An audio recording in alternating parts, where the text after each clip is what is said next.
పిడుగురాళ్ల పట్టణంలోని 18వ వార్డు నందు ఆదివారం స్థానిక ఎమ్మెల్యే కాసు మహేష్ రెడ్డి మేమంతా సిద్ధం పేరుతో వినూత్న రీతిలో ఎన్నికల ప్రచారాన్ని నిర్వహించారు.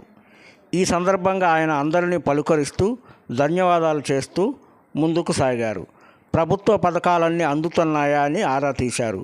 ఈ క్రమంలో ఒక ఇస్త్రీ బండి వద్ద ఆగి ఆయన బట్టలు ఇస్త్రీ చేశారు. ఈ దృశ్యం అందరినీ ఆకట్టుకుంది. వైసీపీ ప్రభుత్వంలో పిడుగురాళ్ల పట్టణంలో జరిగిన అభివృద్ధి పనుల గురించి ప్రజలకు వివరించి మళ్ళీ వచ్చే ఎన్నికలలో వైఎస్ఆర్ కాంగ్రెస్ పార్టీని గెలిపిస్తే మరింత అభివృద్ధి పనులు చేస్తామని, అందుకు మీ అందరి ఆశీర్వాదం కావాలని ఈ సందర్భంగా ఎమ్మెల్యే కాసు మహేష్ రెడ్డి విజ్ఞప్తి చేశారు. ఈ కార్యక్రమంలో పట్టణ వైఎస్ఆర్సీపీ నాయకులు, కార్యకర్తలు పెద్ద ఎత్తున పాల్గొన్నారు.